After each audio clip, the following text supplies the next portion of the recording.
चित्राल के तारीखी कस्बे दरोश में एक ऐसा इलाका भी है जो आज तक हुकाम के साथ साथ मीडिया की नजरों से भी ओझल है। गोस्त नामी गांव पहाड़ों के बीच में ऊंचाई पर वाक़े है। ये गांव पहाड़ों की चोटियों की वजह से जमीन से नजर नहीं आता, सिर्फ जहाज से दिखाई देता है। इस गांव पर आंख ओझल पहाड़ ओझल वाला जरबुल मिस बिल्कुल फिट आता है, क्योंकि यहाँ जाने के लिए दरोश गोल के पहाड़ को अबूर करना पड़ता है। यहाँ 700 की आबादी है, मगर इनके लिए अब तक ना तो सड़क और ना अस्पताल या स्कूल है। मुकामी सहाफी कासिम शाह ने बताया, हुकूमत की तरफ से इन लोगों को आज तक कोई डेवलपमेंट स्कीम नहीं दी गई है। गैर सरकारी तंजीम ने यहाँ एक लिंक रोड, जो आप कह सकते हो कि पैदल चलने के लिए एक रास्ता बनाया है। कोई भी आदमी यहाँ जाए तो सिर्फ हेली से जा सकता है। पहाड़ों के दरमियान है और ये लोग इस वक्त सख्त मुश्किलात का शिकार है। यहाँ बच्चों का कहना है कि वहाँ सिर्फ एक मकतब स्कूल की एक बोसीदा इमारत है, जिसमें बच्चों को डर लगता है।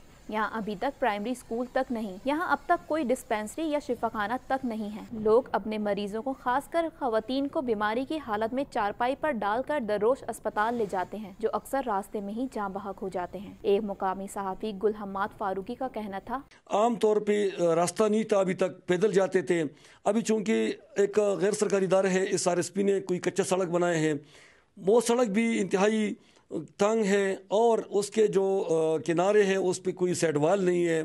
चाहे तूफान बादो बारह हो या बर्फबारी, यहाँ के बहादुर बच्चे 3 घंटे पैदल सफर करके दरोश स्कूल जाते हैं, मगर वापसी पर ज्यादा वक्त इसलिए लगता है कि पहाड़ पर चढ़कर आना पड़ता है। गोस की खवातीन पहाड़ों के बीच चश्मों से पीने का पानी सरों पर मटकों में लाती हैं। मुकामी लोगों का कहना है कि वोट मांगने के लिए अक्सर उम्मीदवार तो यहाँ आते हैं, मगर इलेक्शन के बाद आज तक कोई रुकने सूबाई या कौमी असम्बली यहाँ नहीं आया। लोगों को ये भी शिकायत है कि आज तक चित्राल का कोई मीडिया वाला भी हमारा हाल अहवाल पूछने की जहमत गवारा नहीं करता। जिस इलाके में अभी तक स्कूल न हो, अस्पताल न हो, शिफाखाना न हो, सड़क न हो, पीने के पानी का पाइपलाइन न हो, खासकर हैवानात के लिए चूँकि ज़िम्मेदार लोग हैं, जो वेटनरी अस्पताल है यानी शिफाखाना हैवानात, वो न हो, तो वो लोग फिर अपने आप को कैसे पाकिस्तान की शहरी तस्लीम करें। बुनियादी सहूलियात ना होने की वजह से आज भी यहाँ के लोग पत्थर के ज़माने की ज़िंदगी गुजारने पर मजबूर हैं।